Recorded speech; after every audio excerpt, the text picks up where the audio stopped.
चलिए दोस्तों, कैसा हो आप लोग। तो दोस्तों मैं आपसे ये स्वागत करता हूँ आपके अपने Pradeep 11th and 12th academy पे। दोस्तों आज की जो मेरी वीडियो होने वाली वीडियो आपकी अप्रिसिएशन पे होने वाली, जहां पे वन शॉट अप्रिसिएशन मैं आज का आपका क्या कवर करने वाला हूँ।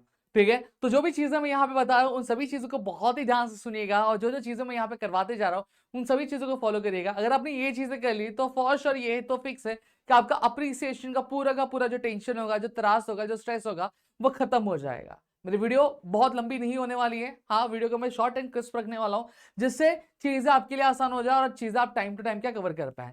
साथ ही साथ दोस्तों मैं आपको बता दूं, ठीक 8:30 बजे आपके दुबे जी यूट्यूब चैनल पे आपका अजू सर का आपका प्रेडिक्टर सीरीज के तहत आपका सेशन है। ठीक है, तो फटाफट से ठीक 8:30 बजे सेशन को ज्वाइन भी कर लीजिएगा। अब चलो एक एक करके चीजों की यहाँ पे शुरुआत करते हैं, समझने की कोशिश करते हैं। सबसे पहला सवाल ये उठता है कि सर अप्रिसिएशन की जब हम बात करते हैं, whenever we talk about appreciation, तो अप्रिसिएशन हमारे एग्जामिनेशन में पूछा कितने मार्क्स के लिए जाता है। देखो, अप्रिसिएशन जो होता है आपके एग्जामिनेशन, वो 4 मार्क्स के लिए आपको पूछा जाता था। वो 10th था जहां पे आपको 5 मार्क्स के लिए पूछा जाता था। दूसरी चीज, अब एक सवाल ये उठता है कि सर कि जो अप्रिसिएशन है वो हमें किस तरीके से लिखना चाहिए।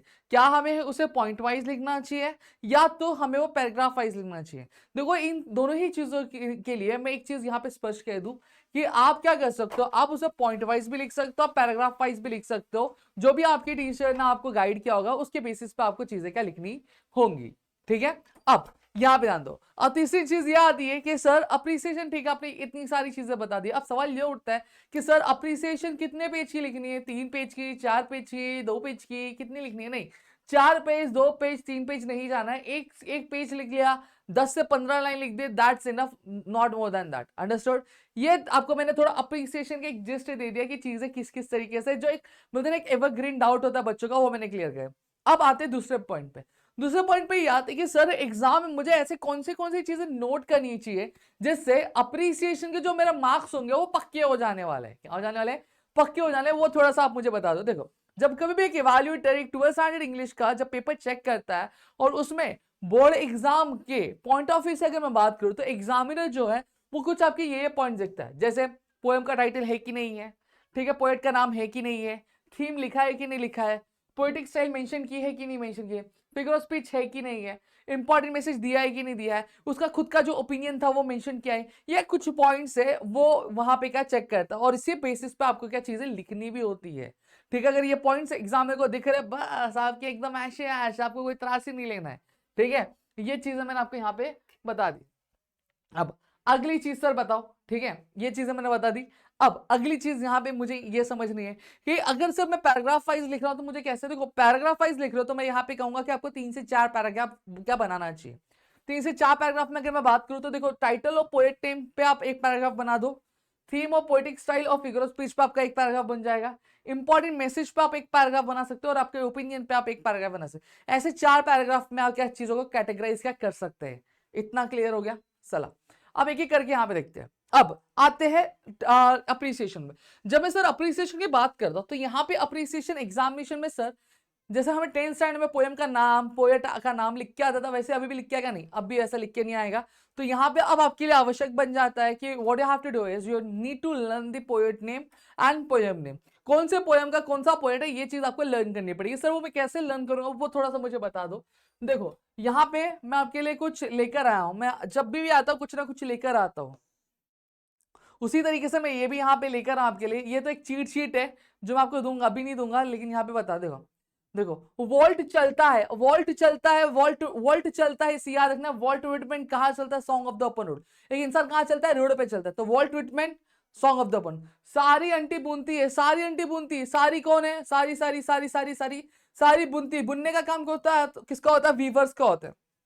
और हमारा जो दूसरा पोएम है इंडियन वीवर्स है, और उसकी पोएट और बुनती है अंटी बोला, तो अंटी से यार ये कहाँ पे पोएटेस है, कौन है? सरोजिनी नायडू। क्लियर हो गया? साउथ रॉक डूबता है, तो यहाँ पे साउथ रॉक, रॉक से याद रखो इनकेप रॉक। ठीक है, साउथ रॉबर्ट साउथ है, क्या कौन है पोएट? रॉबर्ट साउथ है। समझ में आ गया? गेस्ट पूछता है, गेस्ट से याद रखो एडगर गेस्ट। क्या? Edgar guest. और क्या पूछता है? Have you earn your tomorrow, क्या तुमने अपना कल कमाया? ये चीज क्या पूछता है। फिर चित्रा का बाप अकेला है, चित्र का बाप अकेला है तो मतलब क्या हो गया? चित्र। चित्रा से याद रखो दिलीप छित्रे। क्या? दिलीप छित्रे। और फिर यहाँ पे बाप से याद क्या रखना आपको? बाप से अगर मैं बात करूं तो देखो यहाँ पे मैंने लिखा फादर रिटर्निंग होम। क्या? फादर रिटर्निंग होम, समझ में आ गया। फिर यहाँ पे देखो पैसा सब नहीं है, पैसा से याद रखो मनी, और सब नहीं है WH डेविस। कौन है WH डेविस? फिर बायरन सुंदरता बताता है, सुंदरता, सुंदरता की बात कहां की गई थी? She walks in the beauty, और कौन बता रहा था? लॉर्ड बायरन बताते थे, ठीक है। मामा अपने गांव को याद करती है, मम्मा अपने गांव को याद करती है, मेरी मम्मा है ना, मम्मा वो ना अपने गांव को ना याद करती थी, तो मम्मा से याद होगा ममंग दाई, और गांव से small towns and small reverse, ठीक है। तो इस तरीके से चीजें चल सकते हैं, आप इसका स्क्रीनशॉट ले सकते हो, मेरे साथ ले सकते हो, मैं थोड़ा सा ये हो जाता हूँ, और आप इसका स्टोरी मेंशन कर सकते हैं, ठीक है। तो ये देखो, ये पोएट को, पोएट और पोएम का नाम लर्न करने का ये एक ट्रिक मैंने आपको यहाँ पे बता दिया, ठीक है। अब ये चीजें मैं जब बता रहा हूँ, अब ये जितनी भी चीजें सुनी इसमें से कुछ भी फालतू चीजें रही, जो भी चीजें मैं यहाँ पे बता रहा हूँ वो आपको अप्रिसिएशन को बहुत इजी बताने वाली है, समझ में आ गई? ये चीज ध्यान रखना, गड़बड़ घोटाला नहीं चाहिए, ठीक है। नेक्स्ट, अब यहाँ पे ये क्लियर हो गया, तो देखो मैंने आपको क्लियर कर दिया। तो देखो song of the open road, ठीक है, song of the open road, the poem title as, देखो इतनी जो में से 10th में पढ़ा होगा या फिर जिसने मेरे पिछले के सेशंस देखे होंगे उनको ये चीज ज्ञात हो गई होगी। देखो टाइटल क्या है? द पोएम टाइटल एज, क्या है पोएम का नाम है? Song of the open road. क्या ट्रिक दिया था? वॉल्ट चलता है, तो the poem titled as song of the open road is written by the poet named as Walt Whitman. क्या? वॉल्ट विटमैन, समझ में आ गया, ठीक है। This extract, the extract in the poem is taken from leaves of grass, ठीक है, leaves of grass से क्या लिया गया? क्लियर हो गया। फिर थीम क्या दिया गया? पोएम बात किसके बारे में कर रहा था? हमने पढ़ा था song of the open road, जहां पे आजादी के बारे में बात की जा रही थी, जहां पे नई नई अपॉर्चुनिटीज के बारे में बात की जाती है, इस तरह की चीजों के बारे में बात किया जाता, तो यही लिखना है। जो poem, the poem talks about freedom and living life without getting struck in a boring routine, ठीक है। The theme of the poem, ऐसे लिखना, the theme of the poem talks about the freedom and living life without getting stuck in the boring routines. The open road is a symbol of opportunities and new experiences in the life. सही बात है, यहाँ पे जो poem है वो freedom के बारे में बात कर रहा है, आपकी अलग अलग अपॉर्चुनिटीज के बारे में बात कर रहा है, जहां पे वो ये नहीं चाहता कि वो किसी बोरिंग रूटीन में क्या स्टक हो। और ओपन रोड यहाँ पे क्या बता रहा है? ओपन रोड यहाँ पे बता रहा है आपका नई नई अपॉर्चुनिटीज के बारे में, ठीक है। नेक्स्ट क्या आता है? पोएटिक्स है। The poet has used free verse style. अब फ्री वर्स स्टाइल कहां पे यूज होता है वो थोड़ा मैं आपको यहाँ पे जानकारी दे देना चाहता हूँ। देखो फ्री वर्स स्टाइल की जब मैं बात करता हूँ तो फ्री वर्स कब यूज करते हैं? जब कभी भी पोएम में कोई भी राइम वर्ड नहीं रहता है तो हम लिखते हैं यहाँ पे जो पोएम है वो कौन से स्टाइल में लिखी गई है? फ्री वर्स स्टाइल में लिखी गई। कौन से स्टाइल में लिखी गई? फ्री वर्स स्टाइल में। तो यहाँ पे राइमिंग वर्ड नहीं है, थोड़ा सा इलैबोरेट कर दो। The poem, in the poem the poet has not used any rhyming word, so there is no rhyming scheme in the form in the poem, so poet has used free verse style. कौन सा style use किया गया? Free verse style क्या poet ने use किया है। अब जो poet free verse style use कर रहा है, क्या यूज कर रहा है? जब फ्री वर्स स्टाइल यूज कर रहा है तो वहां पे उसको क्या फ्रीडम है कि वो वर्ड्स क्या अपने हिसाब से क्या चुन सकता है। क्लियर हो गया। फिगर ऑफ स्पीच की अगर बात करूं तो आप लिख सकते हैं the poet has used many figure of speech. जिन्होंने भी मेरा फिगर ऑफ स्पीच का लेक्चर देखा होगा they might be knowing figure of speech किस लिए यूज किया जाता है। Figure of speech basically sentence को सुंदर बनाने के लिए यूज किया जाता है, तो आप वही लिखोगे the poet has used many figure of speech in the poem to beautify the poem such as alliteration, antithesis, consonance, inversion, paradox and repetition। अब यहां पे भी ट्रिक क्या लगानी है? अब फॉर एग्जांपल आपको alliteration का एग्जांपल पता हुआ है तो आप क्या करोगे? आप लिखोगे the poet has used many figure of speech to beautify the poem, to beautify the poem, समझ में आया? to beautify the poem such as antithesis, consonance, inversion, paradox, repetition। but अब alliteration का है तो आप क्या लिखोगे? but the main figure of speech which stands out in the poem is alliteration। क्या है वो? alliteration है। alliteration लिख के alliteration के एग्जांपल लिखो और एग्जांपल लिख के क्या करोगे? उसको एक्सप्लेन कर दो why it is alliteration। alliteration क्यों होता है? कभी भी जब कभी भी कोई भी एक जो साउंड होता है किसी भी वर्ड का, एक जो स्टार्टिंग लेटर है वो अगर सेंटेंस में एक से ज्यादा बार स्टार्टिंग में रिपीट हो रहा है तो उसको हम लोग क्या बोलते हैं? उसको हम लोग alliteration बोलते हैं। यही एक्सप्लेनेशन आपको दे देना है। जैसे फॉर एग्जाम्पल टी रिपीट हो रहा है तो आप क्या लिखोगे? The sound T is repeating continuously in the sentence so it is alliteration। Done, इतना ही क्लियर होगा, समझा? फिर इंपॉर्टेंट मैसेज क्या था? The poet give us the important message that the poem encourages us to take control of our life. यहाँ पे जो poem है ये हमें एनकरेज कर रहा है, यहाँ पे जो पोएट हमें पोएम के माध्यम से एनकरेज करे कि हमें हमारी लाइफ का कंट्रोल क्या खुद लेना चाहिए, फ्रीडम को एम्ब्रेस करना चाहिए, और साथ ही साथ जो भी एंडलेस अपॉर्चुनिटीज है पूरी दुनिया में उसको हमें क्या करना चाहिए? उसे हमें एक्सप्लोर करना चाहिए। क्या करना चाहिए? एक्सप्लोर करना चाहिए। और फिर एट लास्ट आपका ओपिनियन, आपको क्या लगता है? आपको क्या लगता है वो लिखो, ठीक है। I like the poem for its timeless appeal, ठीक है। मैं पोएम को क्यों पसंद करता हूँ? इसकी जो टाइमलेस अपील है इसकी वजह से मैं उसको पसंद करता हूँ। ये मुझे इंस्पायर करता है कि मैं बाहर जाऊँ, ठीक है, फ्रीडम एंजॉय करूँ और जितने भी टेंशन है, त्रास है, उन सभी को क्या करूँ? मैं बाहर रखूँ। डन, इतना पार्ट क्लियर हो गया। तो इस तरीके से पूरी की पूरी चीजें हम यहाँ पे क्या करते हैं। डन, ये क्लियर है। अगर आप मुझे कमेंट सेक्शन में बोले कि सर पोएट्री का भी वन शॉट बनाओ, तो पोएट्री का भी वन शॉट में लेकर हाजिर हो जाऊंगा, ठीक है। नेक्स्ट, यहाँ पे इंडियन वीवर्स सेम तरीके से लिखना है। The poem title as Indian weavers, ठीक है, is written by the famous poet and freedom fighter, ठीक है, सरोजिनी नायडू, ठीक है। फिर उसके बाद आप क्या लिखोगे, it gives the poem gives us the glimpse of the work of the India's famous handloom craftsman.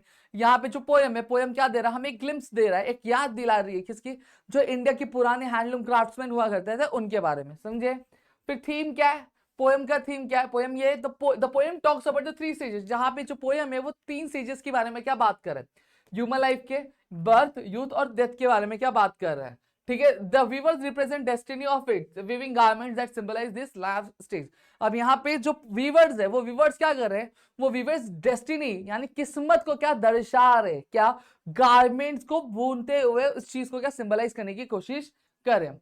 Poetic क्या यूज, पोएटिक स्टाइल क्या है, हाँ यहाँ पे आपका राइमिंग स्कीम बनता है। तो यहाँ पे क्या है, क्वाट्रियंस, क्वाट्रियंस मतलब क्या होता है, जब कभी भी 3 फिगर ऑफ स्पीच लगातार है तो उसको हम लोग क्वाट्रियंस बोलते हैं। The poem has 3 quatrains with a simple rhyming scheme, A B B C C D D E E F F. देखो तीनों राइम हो रहे ना लगातार, हो ए साथ में आ रहा है, बी साथ में आ रहा है, सी सी साथ में आ रहा है, डी साथ में आ रहा है, ई एफ एफ, इससे उसको क्वाट्रियंस बोला गया, ठीक है। फिगर ऑफ स्पीच क्या यूज किया गया, एलिट्रेशन, सिमिली, इंट्रोगेशन, सिंबलिज्म, ऐसी सेंटेंस में फॉर्म करना है। The poet has used many figure of speech in the poem to beautify the poem such as alliteration, simile, interrogation, symbolism, इस तरीके से, समझा। फिर इंपॉर्टेंट क्या है, the poem shows that the life like cloth has stages, birth, youth and death that must be embraced with a purpose and meaning, ठीक है। यहाँ पे इंपॉर्टेंट मैसेज क्या दे रहा है पोएम, क्या हमें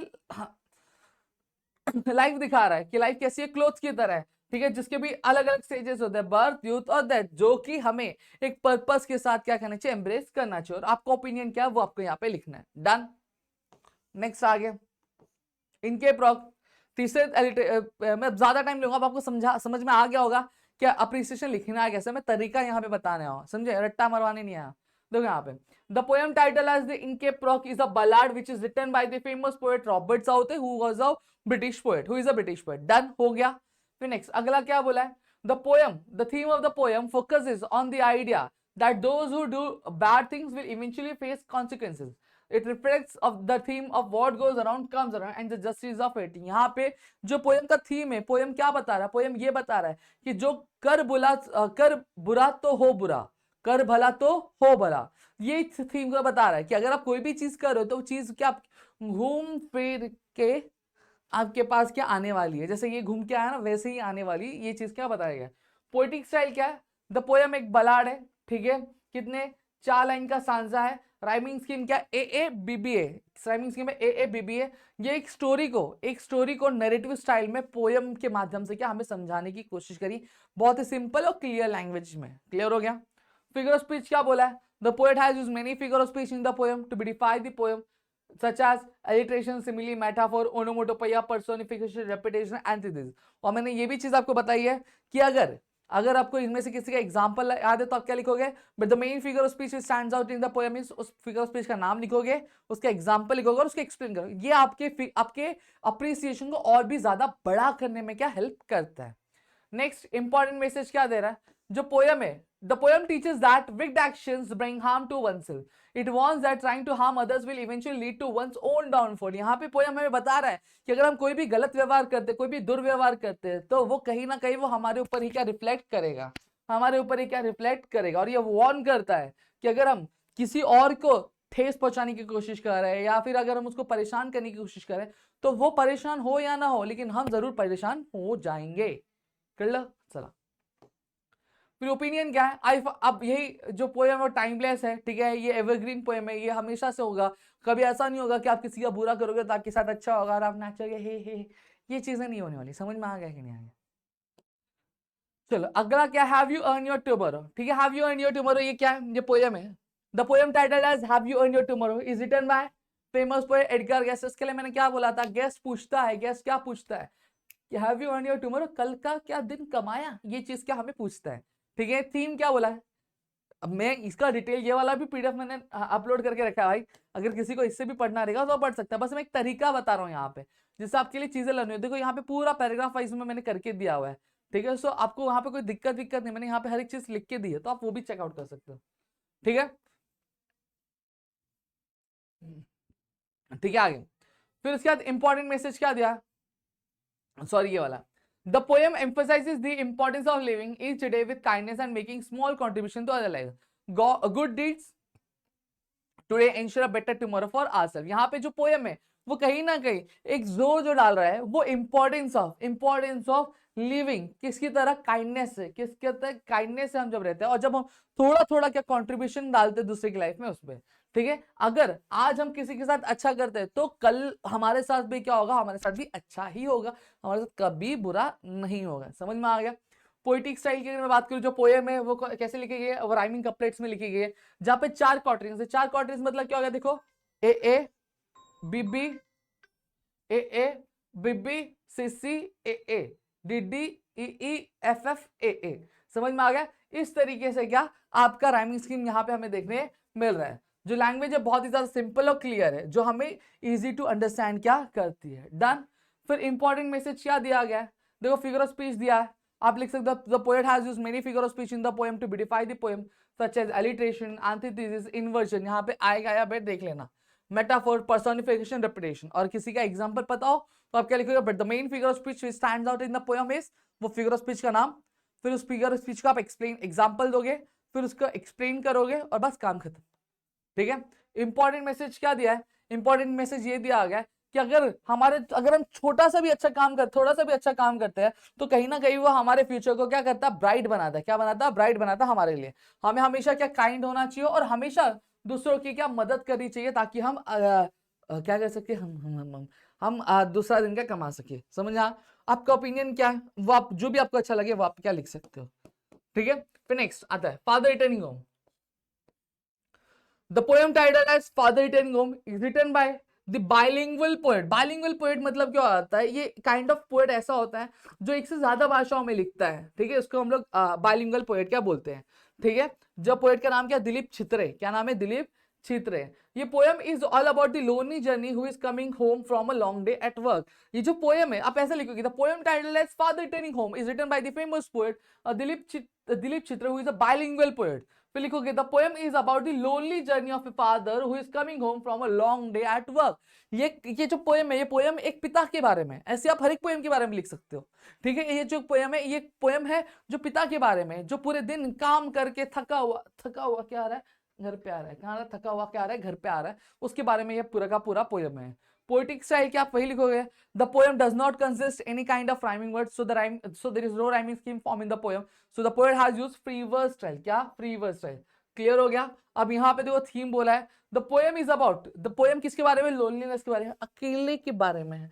ठीक है, कि कैसे जो लोग हैं, खासकर जो बूढ़े लोग होते हैं, वो कैसे अपने जो यंगस्टर्स होते हैं उनसे इग्नोर्ड, अकेलापन क्या फील क्या करते हैं, उस चीज के बारे में पोएम है। ठीक है, द फिगर ऑफ स्पीच क्या है, the poet has used many figure of speech in the poem to beautify the poem such as metaphor, onomatopoeia, repetition, simile. ठीक है। इंपॉर्टेंट मैसेज क्या है, the poem conveys the idea that in today's fast-paced world, man is disconnected from others, and elderly people often feel isolated and neglected. यहाँ पे poem जो है, poem में इस पोएट जो है इस पोएम के माध्यम से हमें कन्वे करना चाहते हैं, आज की इस भागा दौड़ी वाली दुनिया में, आज की इस भागा दौड़ी वाली दुनिया में जो एक इंसान है वो बाकी सबसे क्या हो गया, डिस्कनेक्ट हो गया, बहुत अलग हो गया। ठीक है, जो खासकर जो एल्डरली पीपल है वो अपने आप को बहुत ही ज्यादा बोलते ना कि ग्राउंडेड पाते, मतलब घिरा हुआ पाते हैं, और बहुत ही ज्यादा क्या निग्लेक्टेड क्या पाते हो। फिर आपका ओपिनियन जो रहेगा वो। अब आते हैं मनी के बारे में। मनी की अगर बात करूं, the poem titled as money is written by the poet W.H. Davies who is a Welsh poet. ठीक है, एक वेल्श पोएट है। फिर the poem is about the money in which it conveys, ठीक है, that money is not everything in the life of the individual. पैसा ही सब कुछ होता नहीं है। ये वही लोग अच्छे से बोल सकते हैं जिनके पास बहुत पैसा है। हम जैसे लोग भाई समझ सकते हो। ठीक है, थीम क्या है, जो poem shows that the money doesn't bring true happiness, wealth may bring fake friends while poverty reveals who your really friends are. सही बात बोली गई है। क्या बोला गया, जो पोएम हमें ये बताता है कि जो पैसे है वो आपके लिए असली खुशियां नहीं ला सकती है, लेकिन जो संपत्ति है वो हमेशा आपके लिए क्या लेकर आती है, आपके लिए झूठे दोस्त लेकर आती है। वहीं जो गरीबी होती है वो गरीबी बताती है कि असली में आपका दोस्त है कौन। ठीक है। पोएटिक स्टाइल क्या यूज किया गया, the poetic style use in the poem है क्या, the rhyming scheme in the poem is A B और सी बी। ठीक है। फिगर ऑफ स्पीच के लिए सेम लाइन लिखना है, the poet has used many figure of speech in the poem to beautify the poem such as metaphor, simile, onomatopoeia, inversion, antithesis. But the main figure of speech which stands out in the poem is dash. मतलब जो example पता होगा वो लिख दो, फिर उसका example लिख दो, फिर उसके बाद क्या लिख दोगे, उसको एक्सप्लेन कर दोगे, खत्म खल्लास। ये चीजें मैं आपको बता रहा हूँ ताकि आपका फिगर, आपका ये अप्रिसिएशन बड़ा हो सके। समझ में आ गया। नेक्स्ट इंपॉर्टेंट मैसेज क्या है, the true happiness comes from the real friends and not from the wealth. क्या बोला गया है, द पोएम, जो पोएट है वो पोएम के थ्रू ये मैसेज कन्वे करना चाहते हैं ये जो असली खुशियां है वो असली दोस्तों के साथ आती है, पैसों से आती नहीं है। ऐसा है क्या, पैसा है तो सब है, पैसा नहीं है तो सब कोई नहीं है।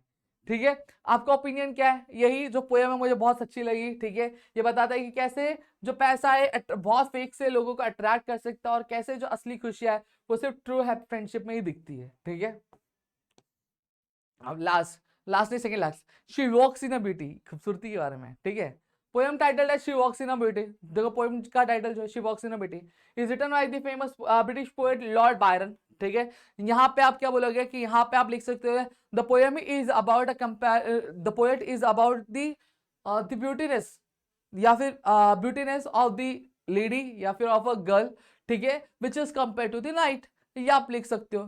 थीम क्या लिखोगे, जो पोएम है वो हाईलाइट करता है कि जो असली असली जो खूबसूरती होती है वो अंदर से होती है। कहाँ से होती है, अंदर से होती है।